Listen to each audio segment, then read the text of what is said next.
안녕하세요. 안녕하세요. 반갑습니다. 반갑습니다. 사랑합니다. 사랑합니다.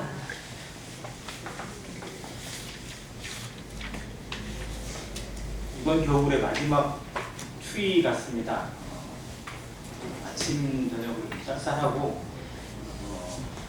좀 이번 주 거의 주일까지 좀 쌀쌀하다고 하는데 감기라고 해야 될지 독감이라고 해야 될지 의외로 좀 어려움을 겪으시는 분들이 좀 많으신 것 같아요. 이번 독감이나 감기의 특징이 좀 길게 가는 것 같습니다. 보통 한 번 걸리신 분들이 한 2주 정도 이렇게 가시는 것 같은데 건강관리 잘 하시고 또 서로를 위해서 더 기도하고 돌아보는 그런 시간이었으면 좋겠습니다.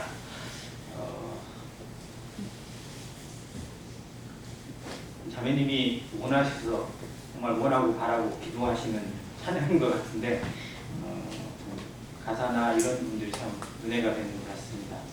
저희가 정말 원하고 바라고 기도하는 것들을 다시 한번 주님 안에서 더 분명해지고 더 확실해지는 그런 시간이 되었으면 좋겠고요. 오늘 이 시간에는 신약 인물 공부하는 시간입니다. 쭉 한번 인물 공부를 쭉 해온 것들을 지금 저희가 구약 인물, 신약 인물 이렇게 번갈아가면서 한 달에 한 번씩 해놓고 있는데 어느덧 거의 1년은 아직 안 됐고 거의 1년 가까이 되어가더라고요. 그래서 좀 빨리 지나간다라는 생각도 좀 들게 됐습니다.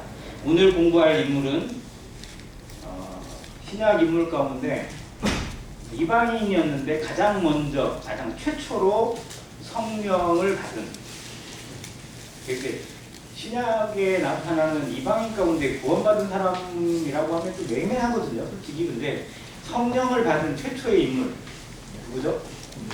고넬료에 대해서 같이 한번 살펴보기 원합니다. 그 전에 고넬료는 백부장으로 딱 드러나 있는 사람입니다. 그래서 먼저 백부장도 좀 먼저 살펴보고 가겠습니다. 신약 성경에 백부장이 꽤 나옵니다. 근데 그 중에 이름이 기록되어 있는 사람도 있고 이름이 없이 그냥 백부장으로만 기록된 사람도 나오거든요. 최소 5명이 나오고요. 좀 더 많이 보면 더 있습니다. 근데 이 5명을 한번 간단하게 먼저 짚고 가도록 하겠습니다. 5명의 백부장 가운데 이름이 기록되어 있는 백부장은 본문에 우리가 공부할 고넬료하고 그리고 율리오라는 백부장이 이름이 기록되어 있습니다.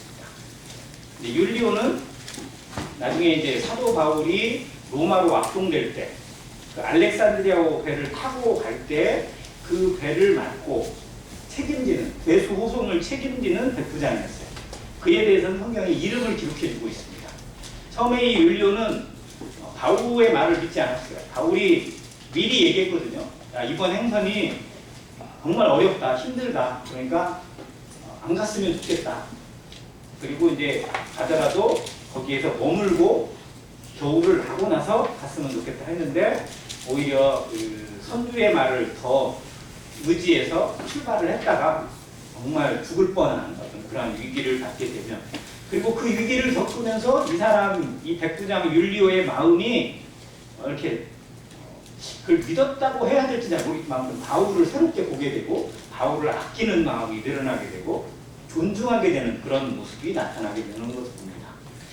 자, 2명을 살펴봤고요. 한 명의 백부장은 이름은 나오지 않지만 정말 가장 놀라운 믿음을 보인 사람, 즉 자기 하인이 병들었다는 것 때문에 예수님을 찾아온 백부장입니다.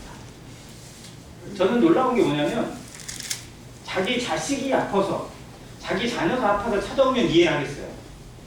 근데 하인이 아픈데 이 하인을 고쳐달라고 예수님을 찾아온 백부장이에요.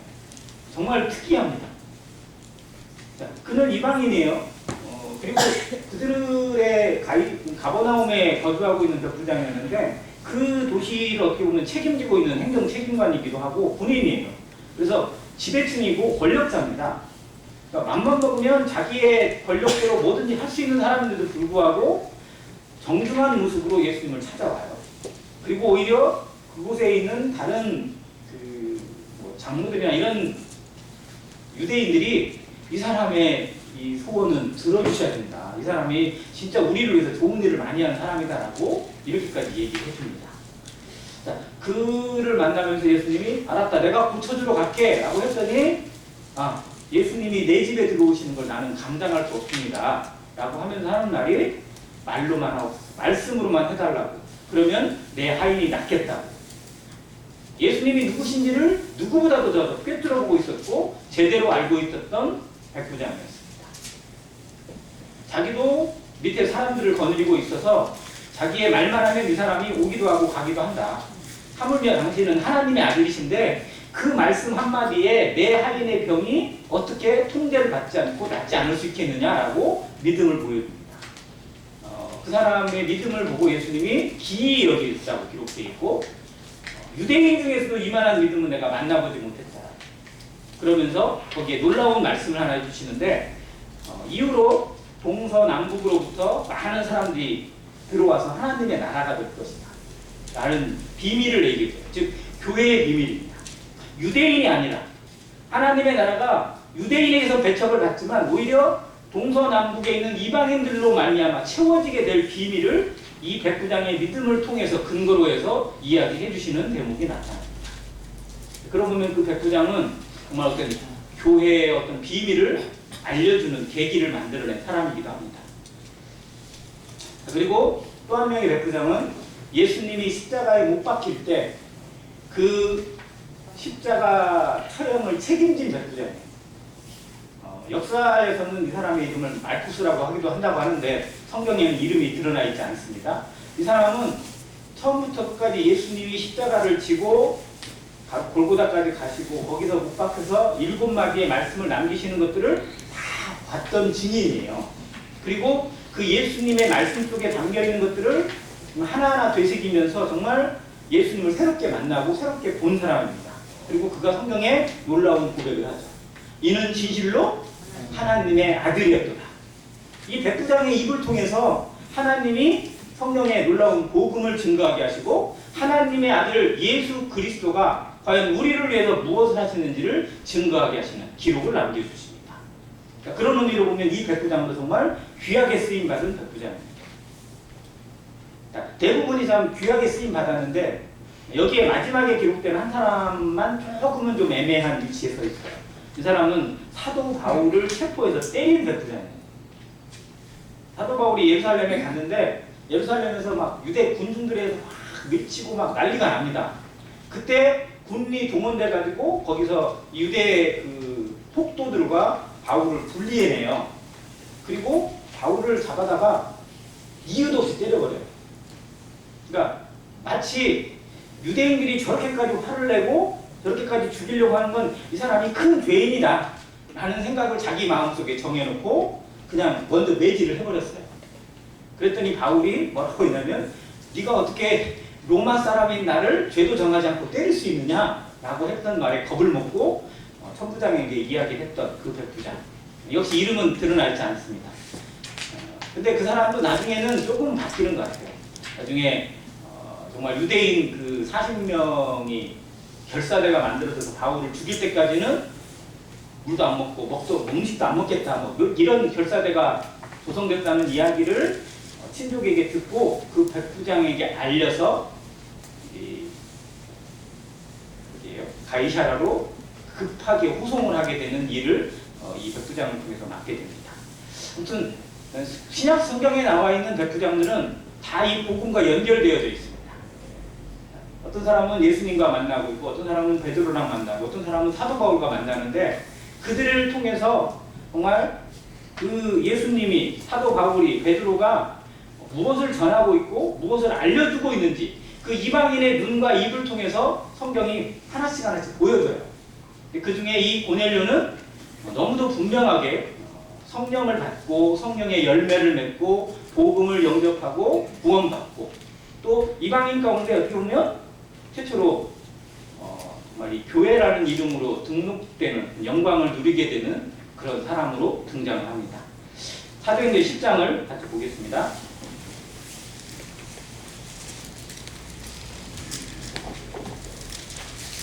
사도행전 10장 1절과 2절을 같이 읽겠습니다. 시작. 가이사랴에 고넬료라 하는 사람이 있으니 이탈리아 부대라 하는 군대의 백부장이라. 그가 경건하여 온 집안과 더불어 하나님을 경외하며 백성을 많이 구제하고 하나님께 항상 기도하더니. 이 고넬료라는 사람을 새롭게 소개를 해줍니다. 이게 전환점이 되죠. 지금 그 전까지 있었던 일들은 주로 사도들에 의해서 계속해서 복음이 전파되고 기적이 이루어지고 또 능력이 나타나고 뭐 이런 일들이 계속 이어져요. 그러다가 갑자기 10장에는 이 가이사랴에 있는 군대 백부장 고넬료를 소개해주고 있습니다.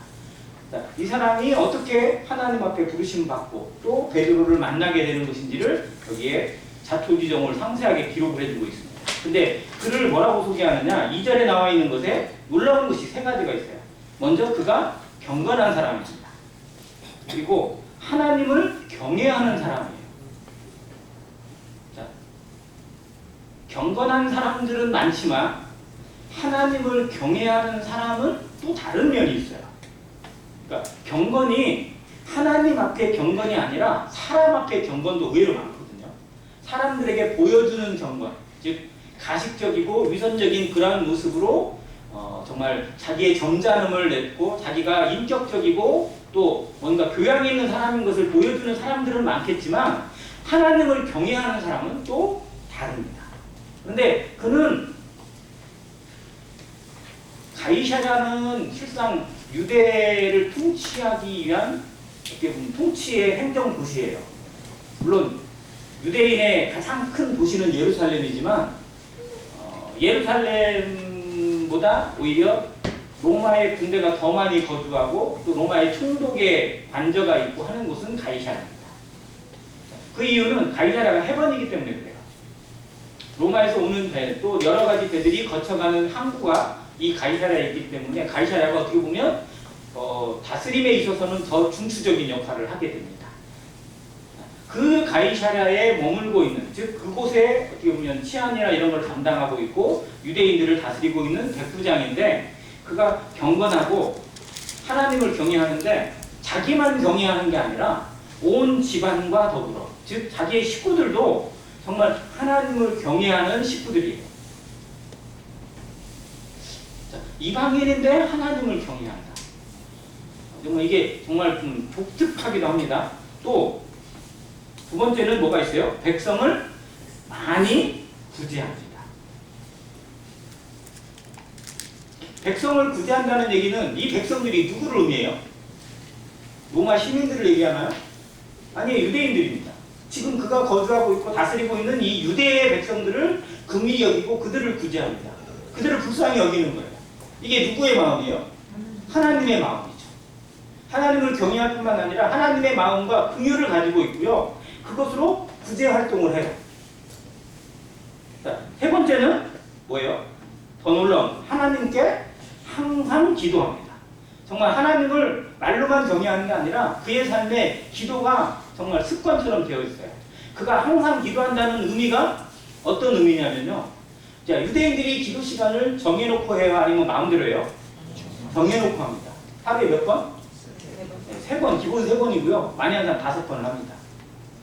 자, 한국에 들어와 있는 무슬림. 이 사람들이 기도 시간 정해져 있어요? 안 정해져 있어요? 정해져 있어요. 그래서 시계에 모든 알람이 맞춰져 있어요. 그리고 자기 시계에 나침판이 맞춰져 있어요. 그래서 기도할 때 아무 데나 놓고 기도하지 않아요. 어디로 해요? 메카. 사우디에 있는 메카. 자기들의 제1 성전이거든요, 거기가. 거기를 향해서. 즉, 이 나침판의 바늘이 그 메카 쪽으로 딱 하는 곳을 향해서 거기서 기도를 합니다. 그 시간이 딱 됐을 때. 자, 그런데 유대인들이나 무슬림이 자기가 믿는 신에게 기도하는 건 정말 이해를 하겠어요. 근데 이 사람은 유대인도 아니고 이방인이잖아요. 로마의 군인이잖아요. 그런데 그는 항상 하나님께 기도합니다. 즉 정해진 시간 앞에 항상 하나님께 기도하고 있어요. 제가 보기에는 믿는 신자보다 훨씬 뛰어납니다. 믿는 성도들도 우리 기도 정말 제대로 하나요? 어떻게 기도에 나는 부끄러움이 없다. 그런 성도들 계세요? 나는 기도에 있어서만큼은 정말 하나님 앞에 부끄러움이 없다. 나는 제대로 기도하는 것 같다. 이렇게 말할 수 있나요, 우리? 이게 정말 쉽지 않은 일이에요. 어느 때 정말 필요해서는 막 강렬하게 기도할 수 있을지 모르지만 꾸준하게 규칙적으로 계속 기도하는 일은 대단히 어려운 일입니다. 이 기도의 습관이 되어 있고 기도의 생활이 되어 있다는 건 정말 놀라운 경건이에요. 그는 정말로 경건한 사람이었고 하나님을 경외하는 사람이었고 그것이 삶으로 드러난 사람이었어요. 너무 아름다운 모습을 가지고 있어요. 이런 사람이 하나님 앞에 부르심 받고 택하심을 받는 것 같으면 너무 당연해요. 그런데 이 사람은 하나님을 경외하긴 하고 기도를 드리긴 하지만 예수 그리스도에 대해서만큼은 제대로 모르고 있어요. 복음을 들을 기회가 없었어요. 그런데 하나님이 그런 기회를 주신다.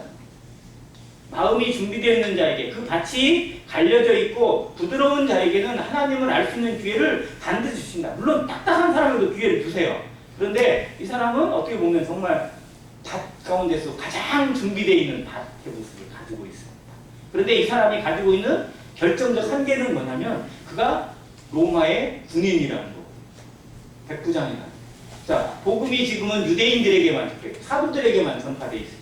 사도들을 통해서 혹은 집사들을 통해서 전달받아야 되는데 무슨 문제가 있냐면 유대인들이 이 로마 군인에게 복음을 전한다는 것에 대해서는 감히 상상을 못하고 있어요. 복음은 누구에게 가야 된다? 복음은 누구에게 전해야 된다? 유대인에게 전해야 된다는 거예요. 이게 유대의 세계관이에요. 자, 근데 이 사도들이 정말 어떻게 보면 제대로 모르는 거죠. 하나님의 마음을 너무도 모르는 거예요. 사도행전 2장 8절 우리가 잘 압니다. 오직 성령이 너희에게 임하시면 너희가 권능을 받고 뭐라고 되어 있어요? 예루살렘과 온 유대와 사마리아와 어디까지? 땅끝까지. 그러면 사마리아는 혹시 모르겠어요. 사마리아는 그래도 반유대인들이고 뭐 그렇게 섞여 있을지 모릅니다. 그러면 땅끝은 여기 유대인인데 땅끝에 있는 사람한테 유대인만 찾아서 전하라는 얘기예요? 예수님이 그렇게 말씀하신 거예요? 아니잖아요. 그런데 사도들은 그렇게 착각을 하고 있어요. 어디든 가든 유대인들이 흩어져 있으니까 유대인들에게 찾아가서 복음을 전해야 된다는 것으로 유대인에게만 전하고 있었어요. 근데 보면 그들이 정말 그 세계관을 깨뜨리는 것, 자기의 한계, 자기의 생각을 깨뜨리는 게 이만큼 어렵습니다. 그들이 분명 성령의 충만함을 입어가지고 복음을 전하고 정말 그 16개의 방언으로 막 그 복음이 전해져서 곳곳에 모든 사람들에게 복음이 전파되는 통로가 되어졌긴 했는데도 정작 자기 곁에 로마 군인이 있고 이방인이 있어요. 그런데 그들은 떼고서네요. 왜? 이 사람들은 하나님을 영접하거나 하나님의 백성이 될 수 있는 사람이 아니다라고 미리 단정짓는 거예요. 이게 무서운 거예요, 실상. 생각이 딱 굳어지면요, 이 좀처럼 바뀌기가 어렵습니다. 우리도 어떤 것에 대한 선입견이 딱 굳어지면요, 절대 안 바뀌어요. 그래서 우리나라가 정말 큰 땅도 아닌데 이쪽으로 저쪽으로 갈려져가지고 뭔 정치 얘기 나오면 난리가 나고 무슨 얘기 나오면 난리가 나잖아요. 이게 딱 고정관념처럼 굳어져 버린 거죠. 자, 그런데 이것이 깨뜨려지게 하시기 위해서 하나님이 일하시는 모습, 사람의 생각으로 깨뜨릴 수 없는 것, 사람의 한계가 분명히 드러나는 상황 가운데 하나님이 일하시는 것을 성경이 자세히 기록해 줍니다. 자, 성령이 어떻게 일하시는지 사도행전 10장을 자세히 보면 동시다발적으로 성령이 일하시는 것이 나타나요. 자, 성령께서 고넬료에게 나타나십니다. 하나님이 말씀하세요. 자, 네가 이렇게 기도하고 병건해서 많은 사람들을 구제하는 것이 하나님께 상달되었다. 그래서 너에게 정말 어떤 특별한 기회를, 은혜를 내려주려고 하니까 너는 네 하인을 보내가지고 저 요파에 가보면 거기에 시몬이라는 사람의 집에 베드로가 있댔어라. 그 사람을 초청해가지고 너희 집에 데리고 와라. 자, 그러면 한번 생각해보세요. 백부장의 권한으로 가서 베드로에게 너 우리 집으로 와. 그래서 나한테 복음 전해. 라고 하면 이게 원칙적으로 안 맞는 일이에요. 이건 체포하는 거나 마찬가지니까. 그런데 베드로도 가자고 하면 갈 사람이 아니라는 거예요. 자기 생각 가운데서. 그러니까 고넬료는 하나님이 주시는 음성을 듣고 부를 수는 있겠지만 베드로가 준비가 안 되면 실상은 되게 어려움이 겪습니다. 근데 하나님은 정말 합력해서 선을 이루시는 하나님인 것을 성경 그대로 보여요. 자, 고넬료가 그 환상을 보기 전에 이미 성경이 뭐라고 되어 있냐면 베드로에게도 그 종을 보냅니다. 종을 보내서 가이사랴에서 요파까지 가는 길에 약 하루 정도가 걸립니다. 그 사이에 그 시간에 하나님은 또 다른 일을 하고 계세요. 여기에서만 일하는 것이 아니라 또 연결되어 있는 누군가를 통해서 또 다른 일을 하고 계시고 그 가운데 하나님의 것이 서로 합력해서 선을 이루게 하시는 성령의 역사를 봅니다. 베드로가 그때 지붕에 올라가서 기도를 하고 있어요. 역시 베드로도 기도를 하고 있습니다. 자, 그런데 갑자기 환상이 나타나가지고 막 광주리 같은 것이 쭉 하늘에서 내려오는데 거기에 이제 부정한 것들이 좀 이렇게 껴있는 거죠. 뭐 예를 들면 귀하지 고기가 좀 있다든지 뭐 이런 것들이 좀 섞여 있어요. 자, 잡아먹으라는 거예요. 그걸 먹으라는 거예요. 베드로가 대본에 딱 하는 말이 14절 보겠습니다. 베드로가 이르되 주여 그럴 수 없나이다. 속되고 깨끗하지 아니한 것을 내가 결코 먹지 아니하였나이다. 하나님 나를 아시면서 어떻게 이런 걸 먹으라고 하세요? 저는 이런 걸 한 번도 먹어본 적이 없습니다. 먹을 수가 없습니다. 안 됩니다. 이건 율법이 금하고 있는 겁니다. 라고 자기 생각을 확고하게 이야기합니다. 자, 그런데 놀라운 것은 15절에 같이 한번 있습니다. 시작.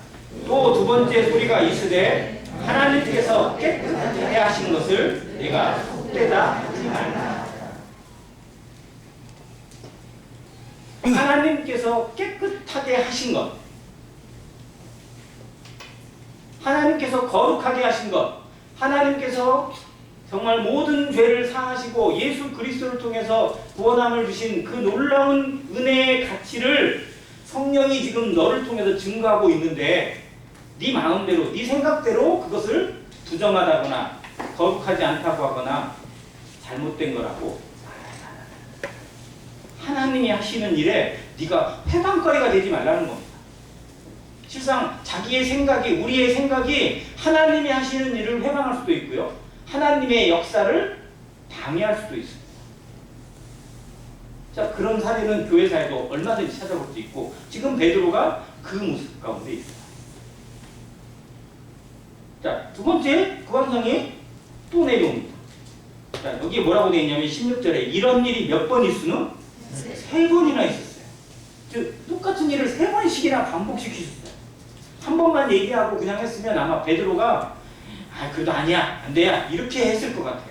그러니까 하나님이 베드로의 성향을 너무 잘 아시니까 그가 얼마나 고집이 세고 자기 생각이 강한지를 아시기 때문에 그 똑같은 환상을 3번씩이나 보여주세요.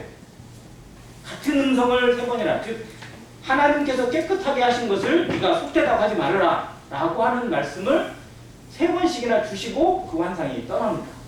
이게 뭔 뜻일까? 무슨 일일까? 왜 이런 걸 보였을까? 라고 생각하고 있을 때 고넬료의 하인들이 자기 집에 오고 그 집에 옵니다. 정말 가장 적절한데 가장 맞춰서 타이밍이 너무 잘 맞아요. 어떻게 우연의 일치라고 하기엔 너무 놀라운 거 아니에요?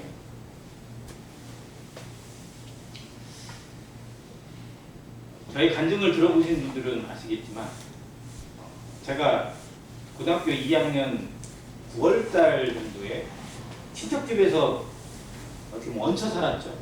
친척집에 쌀 좀 이렇게 드리고 거기서 먹고 자면서 학교를 다녔었어요. 그러다가 갑자기 친척 그 어르신이 쓰러지셨습니다. 그것도 그냥 쓰러진 게 아니고 의식을 잃어버리고 중환자실에 갇혀서 한 이틀 3일을 도저히 깨어나지 못하시는 거예요. 그러니까 온 집안이 다 거기에 신경을 쓰고 있고 환자 보살핀이라고 거기에 있는 군식구들 밥 해먹이는 것도 힘들고 뭐 하는 것이 도저히 안 되는 상황이에요. 그러니까 있고 싶어도 있을 수가 없는 상황. 그래서 당장 급하게 집을 나와서 다른 데를 알아봐야 돼요. 그런데 뭐 자취를 알아볼 수도 없고 그냥 기껏 하는 방법이 이제 하숙을 좀 알아보는 방법밖에 없는 거예요. 갑작스럽게 하숙을 알아보려니 마땅한 하숙집도 안 보이고, 왜냐면 연초나 학기 초에는 하숙집이 좀 나오겠지만 한참 중간이잖아요.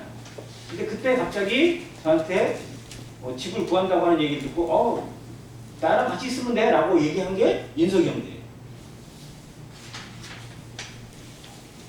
근데 저는 알았어. 나중에 같이 들어가기가 싫었어요. 들어가면 교회에 끌려가는 걸 알고 있었거든요.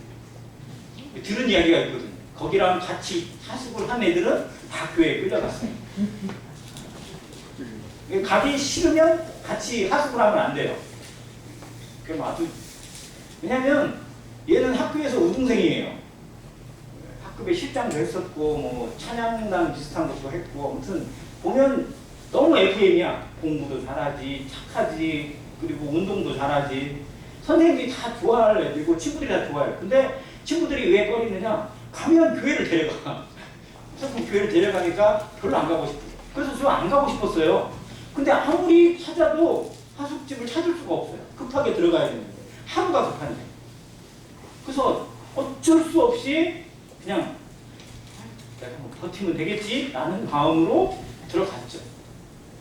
들어가고 아니나 다를까 바로 들어간 날 저녁을 먹었어요. 하숙집에 저녁 먹고 이제 방에 딱 같이 들어갔을 거 아니에요. 둘이 딱 들어갔는데 딱 하는 말, 현수야 찬양하자. 내 다음 해가 고3인데 갑자기 공부할 생각을 안 하고 찬양을 하자는 거예요. 그랬더니 막 지가 있는 그 복음문화 책을 꺼내가지고 찬양을 같이 부르자는 거예요. 그러면서 꺼낸 찬양이 뭐냐? 이 시간 주님께. 저는 딱똑히 기억하고 있는데 인석이는 모르더라고요. 가서 얘기를 했더니 내가 그랬어? 그런데 저는 그때 무슨 생각했냐면 너무 재수없다 생각했어요. 왜 갑자기 이렇게 할아버지가 쓰러지시고 일들이 어렵게 되고 그렇게 꼬여가지고 내 거기를 나와야만 됐을까? 왜 갑자기 그런 일이 생겼을까? 그런데 그리고 나서 정말 주님 만나고 나니까 하나님이 너무나 딱딱딱딱 맞게 예정해 놓으신 그런 시간표들을, 그런 프로그램들을 그대로 느낄 수가 있는 거예요. 아멘 안 할 수가 없어요. 정말 하나님이 하시는 일은 너무 신묘막히고 너무 놀랍습니다. 너무 기이해요. 사람의 머리로 아무리 짜내도 짜낼 수가 없는 일들을 통해서 때로는 화가 나는 일이고 때로는 서운한 일이고 때로는 정말 있어서는 안 된 일 같은데 그런 일들 통해서 오히려 하나님의 역사를 만들어 가시는 때가 너무도 많다는 겁니다. 그래서 어떤 일을 받게 될 때 왜 나한테 이런 일이, 왜 이런 일이라고 화를 낼 게 아니라 조금 더 생각을 해야 돼요. 곤고한 때는 정말 더 묵상하고 기도해야 됩니다.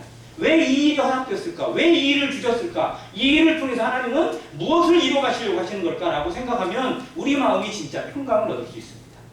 성도들의 삶을 지탱하는 놀라운 비결은 정말 하나님이 행하시는 걸 함부로 정하지 말라는 거예요. 내 인생을 내가 정하는 것도 아니고 하나님이 어디로 이끌어갈지, 어떻게 이끌어가실지는 누구도 장담할 수 없습니다. 그래서 정말 순간순간마다 더 엎드리는 자세로 하나님의 뜻이 무엇인지 분별하고자 하는 것이 중요하다는 거죠. 베드로가 이걸 배웁니다. 자기 생각엔 이건 먹을 수가 없는 거고 이건 부정한 거고 이건 정결하지 않은 거다. 내 인생은 여기랑 아무 연관이 없다라고 스스로 정했는데 하나님은 그게 아니라는 거예요. 그리고 그러고 생각하고 있는데 백부장 하인이 와가지고 당신을 청했습니다 라고 하는 얘기가 들어요. 그리고 19절입니다. 베드로가 그 환상에 대해 생각할 때 성령께서 그에게 말씀하시되 두 사람이 너를 찾으니 20절 같이 읽습니다. 시작. 일어나 내려가 의심하지 말고 함께 가라. 내가 그들을 보내었느니라. 더 이상 반박을 할 수가 없게 했어요. 내가 그들을 보냈다. 너를 여기로 보낸 것도 나고 그들을 너한테 보낸 것도 나다. 우리가 여기에 있는 거, 내가 정해서 있는 것 같고 내가 결정해서 있는 것 같지만요, 정말 하나님이 보내신 거고 하나님이 뜻을 주시고 우리를 통해서 얻고자 하시고 이루고자 하시고 또 받으셔야 될 영광이 있기 때문에 이곳에 머물게 하시다는 것, 이것을 기억해야 됩니다. 내가 있는 이곳이 하나님이 보내신 곳이고 내가 있는 이 자리가 하나님의 사명자라는 탐영기라는 것을 잊지 말고 정말 있는 그 순간에 내게 주어지는 오늘 이 순간에 최선을 다하는 모습이 무엇인지, 하나님이 나를 통해서 오늘 하루 어떠한 영광을 받으셔야 할 것인지를 고민하고 기도하는 성도 되시기를 간절히 바랍니다. 자, 이렇게 해서 베드로가 두마로 가요.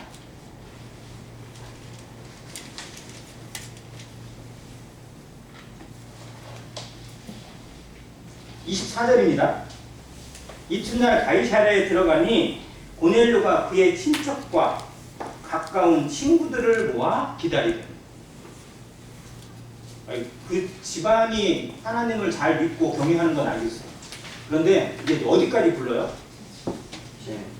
친척도 부르고요, 친구들까지 불러요. 즉 고넬료는 하나님이 자기에게 나타나셔서 하신 말씀에 대해서 내 일생 일대의 최고의 기회다라는 생각을 했어요. 정말 절대 놓쳐서는 안 된다, 다시 없는 기회다라는 생각을 가지고 정말 이 기회에 나의 주변에 있는 사람들, 내 옆에 있는 사람들, 내가 아는 사람들이 다 하나님의 말씀을 들어야 된다, 복음을 들어야 된다. 복음이라고 말하진 않겠지만 아무튼 하나님을 알아야 되고 하나님의 말씀을 들어야 된다, 하나님이 보내신 이 사도의 음성을 들어야 된다 라고 하는 확고한 믿음을 가지고 모든 사람을 초청합니다. 그런데 고넬료가 그렇게 초청을 해도, 우리가 초청을 하면 내가 아는 사람들이 그래 네가 말하니까 내가 가볼게 라고 하면 얼마나 좋아요. 그죠? 네가 그렇게까지 얘기하는데 내가 가봐야지, 말로는 그렇게 하는데 실상 그때가 되면 어때요? 미안해, 나 너무 바빠가지고 오늘 못 갈 것 같아. 미안해, 나 다음에 갈게. 다음에 언제? 다음에 갈게. 다음에 한번 가볼게 라는 사람은 다시 온다 안 온다? 안 오니까 너무 쉬워요. 그래 너 나 약속했어? 라고 아무리 얘기해도 들어먹히지가 않아요. 또 다음이야. 정말 이게 쉽지 않은 거거든요. 자, 그런데 고넬료가 그들을 초청했을 때 그들이 많이 모였다는 거예요. 놀라운 일이에요. 그가 믿는 사람이 아닌데도 어떻게 보면 하나님을 경외하긴 하지만 복음을 깨달은 사람은 아니잖아요. 그런데 얼마나 간절하게 얘기했으면, 얼마나 강력하게 강권했으면 그 친구들까지도 여자리에 모였을까. 자, 그들이 생각해보세요. 그 친구들이 유대인일 가능성이 많을까요? 아니면 이방인일 가능성이 많을까요? 이방인 가능성이 훨씬 많잖아요. 그러면 그 이방인들이라고 베드로 같은 유대인을 만나는 일이 편하겠어요? 누구만 보고 고넬료의 말만 생각하고 지금 오는 거예요. 그러니까 고넬료가 그들에게 얼마나 신뢰감을 줬고 그들의 마음속에 얼마나 확고한 것을 심어줬는 사람이었는지를 이 대목에서 생각할 수 있습니다. 그래서 내 친구들 또 내 아무리 한 사람들이 말로는 다 온다고 했는데 베드로 안 온다 그러면 내가 너희들에게 그만한 신뢰감을 못 줬구나 라고 생각하셔도 될 것 같아요. 너무 비하하는 건 아니지만 아무튼 이게 쉬운 일은 아니지만 정말 우리가 친구들을 대할 때의 자세나 모습 가운데 정말 더 확고하게 심어줄 수 있는 그러한 인격과 그러한 구제와 그러한 선행은 필요하다는 것을 이 고넬료를 통해서 생각해 볼게요. 그래서 고넬료는 우리의 신앙, 우리의 생활을 돌아보게 하는 거울이 됩니다. 그 말에 영향력을 끼치는 거울이에요. 우리가 말했을 때, 우리가 전도했을 때, 우리가 누군가에게 초청했을 때 내 말을 너무 가볍게 여기고 무섭게 여기는 친구들, 때로는 화가 나기도 하고 때로는 억울하기도 하고 때로는 정말 다시 안 볼 것 같은 생각이 들기도 하지만 한번 돌아봐야 돼요. 내가 그들에게 정말 제대로 심어줬나? 내가 어떤 사람인지 내 말에 대해서 정말 얼마나 신뢰하고 있는지 이 부분도 한번 생각하게 하더라고요. 그래서 고넬료의 이 초청을 받고 많은 사람들이 이 자리에 모여있다는 것이 정말 얼마나 대단한지. 베드로는 얼마나 놀랐을까요? 근데 고넬료 만난다고 생각하고 갔는데 막 여러 사람들이 막 군중을 이루고 있어요. 자, 그리고 들어갔는데 베드로가 딱 오니까 고넬료가 딱 맞더니 바로 그 앞에서 절을 해요. 정말 고넬료의 마음에 이 시간을 그 하나님이 보내신 이 사도를 만나는 것에 대해서 얼마나 간절하게 생각하고 있고 경건한 마음으로 기다리고 있었는지, 자세가 하나님 앞에 서 있는 자세가 얼마나 낮아져 있는지를 그대로 보여줍니다. 신분으로 생각해 보면 누가 엎드려야 돼요? 베드로가 엎드려야죠. 그잖아요. 그런 지배를 받고 있는 사람이고 이 사람은 지휘관이잖아요. 그러니까 꼼짝 마도 진짜 베드로가 꼼짝 마야 되는데 오히려 고넬료가 베드로에게 절을 해요. 베드로가 붙잡고 일어나요. 나도 사람이다 라고 하면서 자, 나를 부른 이유를 쭉 얘기해라 라고 했더니 그가 쭉 이렇게 얘기를 합니다. 33절 같이 읽겠습니다. 시작. 내가 곧 당신에게 사람을 보내었는데 오셨으니 잘하였나이다. 이제 우리는 주께서 당신에게 명하신 모든 것을 듣고자 하여 다 하나님 앞에 있나이다. 누구 앞에 있다고요? 하나님 앞에. 여기에 그 유명한 단어 호람데오가 쓰여 있습니다. 호람데오. 하나님 앞에. 자, 원래 사도들이 이 얘기를 했었어요. 사도들이 야, 너 예수를 이름으로 전하지 마. 죽여버릴 거야. 혼내버릴 거야. 때릴 거야. 막 그러면서 협박을 할 때 그 사람들한테 얘기했거든요. 베드로나 사도들이 야, 하나님 앞에서 너희 말 듣는 것이 옳은가? 판단해봐라. 우리는 보고 들은 것을 전하지 않을 수 없다. 라고 했던 신앙의 신조거든요. 신조. 우리는 누구 앞에 있다? 하나님 앞에 있다는 거예요. 니들이 아무리 뭐라고 해도 니들이 아무리 무기를 가지고 폭력을 가지고 그리고 내 죽음을 위협해서 뭔가 할지라도 우리는 누구 앞에 서 있다? 하나님 앞에 서 있다. 이게 초대교회 성도들의 신앙의 신조였어요. 신조. 보이지 않는 하나님을 그들은 너무나 가까이 모시고 있었고 그 안에 모시고 있었어요. 그래서 누구도 건드릴 수가 없었어요. 그런데 그 신앙을 지금 이 고넬료가 얘기합니다. 당신을 통해서 모든 것을 듣고자 하여 하나님 앞에 모여 있습니다. 들려주시다. 들을 자세가 되어 있어야 안 되어 있어요? 너무도 되어 있어요. 복음을 전하는데, 복음을 교제하는데 이런 자세로 앉아있다. 이런 자세로 듣고 있다. 우리 마음이 어떨까요? 너무 기쁜 거예요.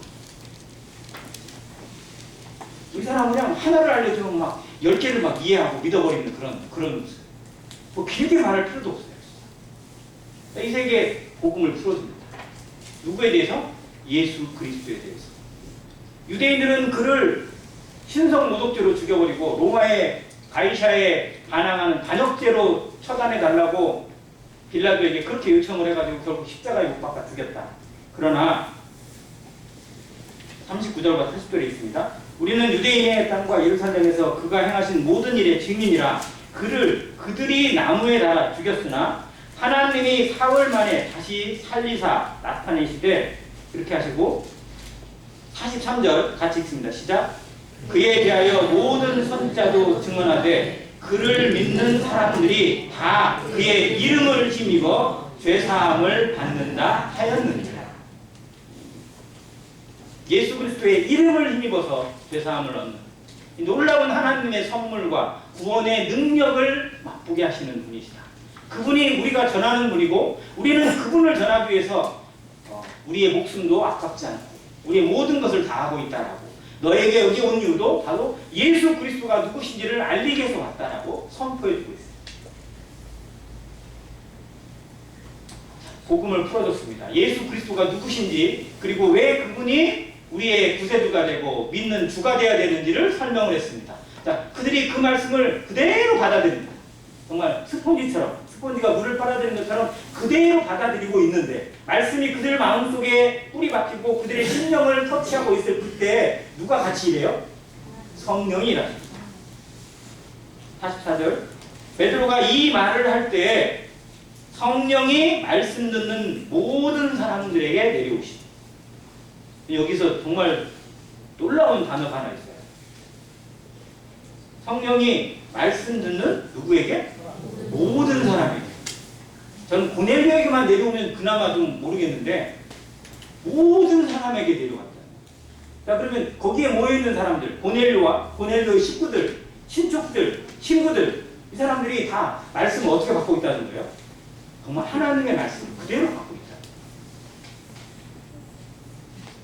베드로가 오순절날 정말 놀라운 말씀으로 성령의 충만함을 입고 방언으로 복음을 전했습니다.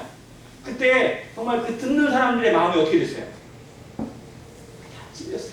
가슴이 찔렸어요. 엄청나게 찔려졌어요.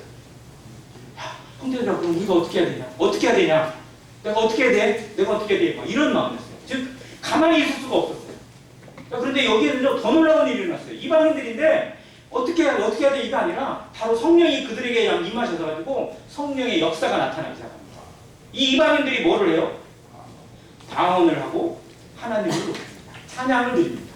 하나님을 경배해요. 사도행전 3장에 보면 성전 미문에 앉은 안진뱅이가 나옵니다. 이 안진뱅이에게 베드로와 요한이 가가지고 복음을 전했죠. 자, 금과 은은 내게 없다. 그러나 내게 있는 것을 내게 주노니 누구의 이름으로? 나사렛 예수의 이름으로 일어나 걸으라 라고 손자가 일켰어요. 그랬더니 이 사람이 즉시 일어나가지고 막 뛰고 막 하면서 뭐를 해요?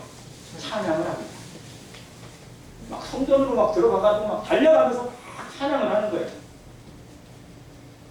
자, 구원받은 사람의 특징 뭐가 나온다?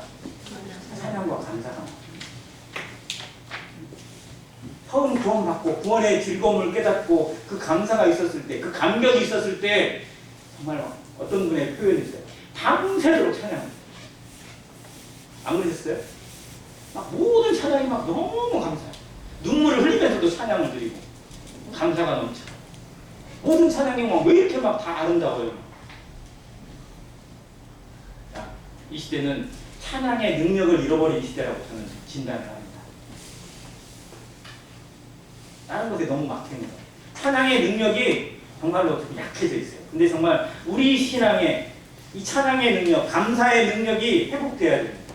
그래서 정말 말씀하시면 늘 흥얼거리지 찬양하시고 어느 시간만 내더라도 같이 모였을 때 찬양과 감사가 우리 가운데 넘쳐나는 그런 교회 되기를 간절히 바랍니다. 이 이방인들이 모여서 성령을 받은 증거가 뭐였어요? 방언을. 이 방언은 지금 뭐 저 교파교회 사람들이 하는 그런 스페셜하는 그런 방언은 아니에요. 이들은 어떻게 보면 유대의 어떤 그런 말이나 이런 부분에 좀 약하겠죠. 근데 유대의 말을 한다든지 아니면 정말 복음의 비밀을 풀었다든지 뭐 이런 부분일 겁니다. 그리고 찬양을 드렸어요. 하나님을 높였습니다. 하나님을 경배해 드렸어요. 자, 그 모습을 보고 누가 놀랐을까요? 자, 베드로와 이 요빠의 형제 둘이 같이 갔단 말이에요. 이 사람들이 막 더 놀래버려요. 와, 성령을 받고 방언을 하고 찬양을 하는 거는 누구만? 우리만 하는 줄 알았는데 뭐야 얘들은 어떻게 이방인들이 이렇게 똑같이 하고 있지? 너무 놀래버려요. 이게 누가 하신 일이에요? 하나님이 하신 일. 베드로가 한 일도 아니에요. 베드로는 이걸 생각도 못했어요. 그저 그냥 복음을 전해달라고 하니까 아, 복음을 전해야 된다. 그러면 그들이 뭐 듣든지 안 듣지 믿든지 안 믿든지 그건 내 할 바 아니야. 그냥 복음을 전했을 뿐이에요. 그런데 모든 것을 다 작업하시는 하나님이 놀라운 방법으로 그들을 터뜨리시고 그들에게 보게 하셨어요. 하나님이 하시는 일은 사람이 막을 수 없습니다. 그래서 우리는 나를 통해서 내가 드러나는 것이 아니라 나를 통해서 하나님이 드러나시고 하나님이 하시는 일에 나는 온전히 도구가 될 뿐이다라는 것을 온전히 인식할 때 우리는 지팡이가 되고 돌멩이가 되고 또 아무것도 아닐지언정 성령의 역사는 정말 누구도 거둘 수 없는 놀라운 파도처럼 엄청난 에너지를 가지고 모든 사람들의 심령을 꿰뚫게 됩니다. 그렇게 단단했던 바위도 깨부시는 것이 하나님의 말씀이고 복음입니다. 그래서 이 복음의 능력이 이 이방인에게 전파되어지고 그 이방인들이 모인 그들이 정말 다 마음이 하나가 되어져서 하나님의 말씀을 단마음으로 받고 간절한 마음으로 받았을 때 성령이 그들 가운데 역사되어지는 이 놀라운 기적.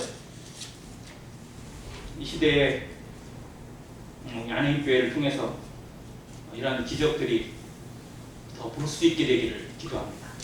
우리 교회가 하나님의 능력 가운데서 더 편만하게 복음을 전파하고 또 모든 믿지 않는 자에게 본이 되는 모습 속에서 더 구제하고 돕고 정말 그 삶에서 하나님을 경외하는 삶으로 기도하는 삶으로 그리고 믿지 않는 자들에게 본이 되는 삶을 통해서 내 말의 영향력이 더욱 커져가는 그런 성도들의 삶으로 드러나서 정말 더 많은 영혼들을 이곳에 끌어모으고 여기서 성령이 하시는 일을 더 많이 경험하고 그것으로 하나님을 찬양하고 하나님께 영광을 돌려드리는 안행교회 되시기를 안행교회 성도들 되시기를 간절히 기도합니다. 이상입니다.